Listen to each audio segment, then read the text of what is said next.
வணக்கம். நான் உங்கள் டாக்டர் சி பாலாஜ். இன்றைய பதிவு பார்த்தீங்கன்னா, உங்களுடைய நுரையீரலும், இருதயமும் நன்றாக செயல்படக்கூடிய ஒரு 3 பயிற்சிகள் நம்ம பார்க்கலாம். உணவு எடுத்த பிறகு செய்யறதா இருந்தா ஒரு 3 1/2 மணி நேரம் சென்ற பிறகு செய்யலாம். லிக்விட் டயட்டா எடுத்த பிறகு செய்தீங்கன்னா, ஒரு 1/2 மணி நேரம் சென்ற பிறகு செய்யலாம். நம்ம இந்த பயிற்சிகள் முடித்த பிறகு, குளிக்கிறதா இருந்தாலும் சரி, இல்ல உணவு எடுப்பதா இருந்தாலும், ஒரு 25 நிமிடங்கள் சென்ற பிறகு செய்வது நல்லது. அதேபோல பெண்கள பொறுத்தவரைக்கும், மாதவிலக்கு ஏற்பட்ட தினங்களில் இந்த பயிற்சிகள் என்பது செய்ய வேண்டாம். இது நம்ம ரெகுலரா செய்து கொண்டு வரும் பொழுது இருதயமும் சரி, உங்களுடைய நுரையீரலும் சரி நன்றாக செயல்படக்கூடிய ஒரு நிலையை நம்ம பார்க்கலாம். உங்களுக்கு ஆஸ்மா, வீசிங், சைனஸ் இது போல பிரச்சனைகள் வராது. அதே போல இருதயத்திலும் அடைப்புகள் வராமல் பாதுகாக்கக்கூடிய ஒரு மிக சிறந்த ஒரு பயிற்சிகளை நம்ம பார்க்கலாம். இந்த பயிற்சிகள் மேற்கொள்ளும் பொழுது வெறும் தரையில பயன்படுத்த வேண்டாம். பெட்ஷீட்டோ, பாயோ, மேட்டோ பயன்படுத்துவது என்பது நல்லது. இப்போ நம்ம பதிவை பார்க்கலாம். இப்போ இந்த நிலையில நம்ம ரைட் டவுன் பண்ணிக்கிறோம். ரைட் டவுன் பண்ணிட்டு கால்கள் இந்த நிலைக்கு கொண்டு வரும். கைகள் இந்த நிலையில இருக்கணும். உங்களுடைய உடம்பு பகுதி இந்த நிலையில உயர்த்தப்படுகிறது. மேலே போகும் பொழுது மூச்சு காத்து இழுப்போம்.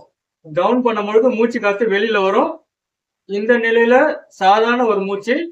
கால்கள் எந்த அளவுக்கு உங்களால கொண்டு வர முடியுமோ கொண்டு வரலாம், தவறு இல்லை. முடிஞ்சா பிடிக்கிறதா இருந்தா பிடிக்கலாம். அப்படி முடியலன்னா சாதாரணமா இது போல இருக்கலாம், தவறு இல்லை. இது போல ரைஸ் பண்றோம். உங்களால எந்த அளவுக்கு ரைஸ் பண்ண முடியுமோ செய்யலாம், தவறு இல்லை. இப்போ இந்த அளவுக்கு ரைஸ் பண்ணும் பொழுது உங்களுடைய நுரையீரல் என்பது நன்றாக செயல்படக்கூடிய ஒரு நிலையை நம்ம பார்க்கலாம். அதே போல இருதயத்துக்கு ரொம்ப நல்லது. ஆஸ்மாக்கு, வீசிங்க்கு, சைனஸ்க்கு ரொம்ப நல்லது. உடல் பருமன் குறையும். கண்ணுக்கு நல்லது. தைராய்டு கிளாண்டுக்கு நல்லது. ரத்த ஓட்டம் சீராக்கக்கூடிய ஒரு நிலையை நம்ம பார்க்கலாம். ஒரு 25 எண்ணிக்கை சாதாரண ஒரு மூச்சு.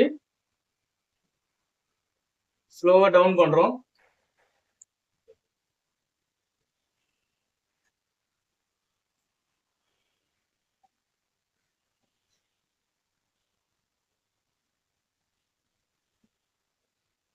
இப்போ இரண்டாவது சுற்று.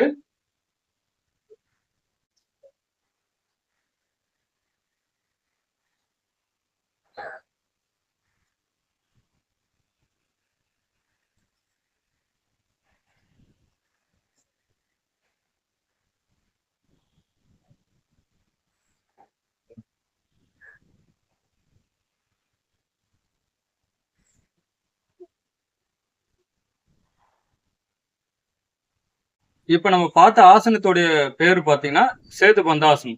அதாவது ஒரு பாலத்தை போல அமைப்பு இருப்பதனால இதற்கு இந்த பெயரும் பார்க்கலாம். இது செய்வதனால ஏற்படக்கூடிய நன்மைகள் பார்த்தீங்கன்னா இந்த பகுதி விரிவடைவதனால அப்போ நுரையீரலுக்கு மிக சிறந்த ஒரு பயிற்சியாக பார்க்கலாம்.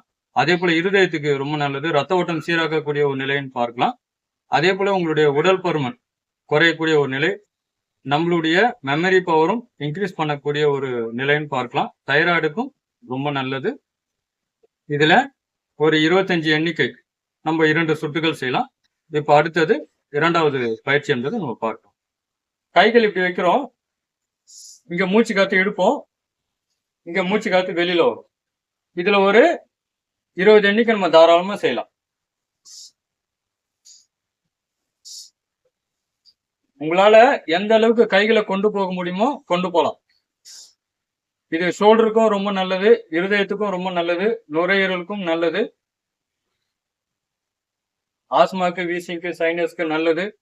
தோள்பட்டை வலி சரியாகக்கூடிய ஒரு நிலையை நம்ம பார்க்கலாம்.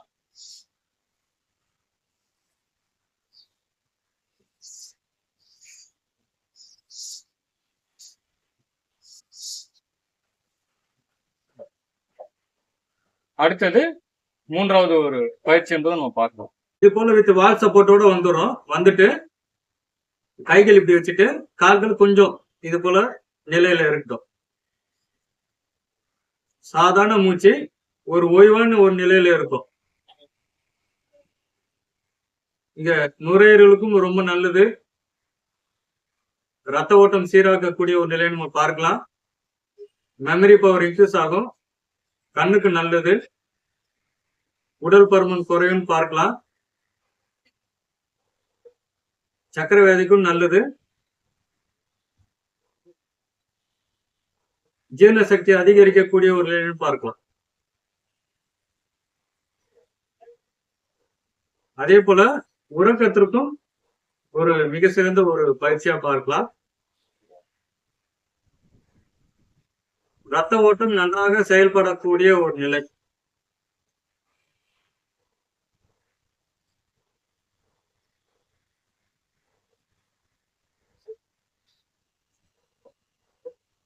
இரண்டு சுற்றுகள் செய்யலாம்.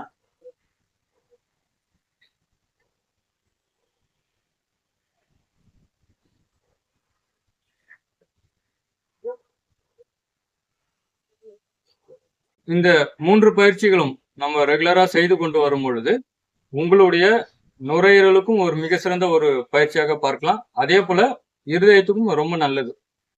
நன்றி, வணக்கம்.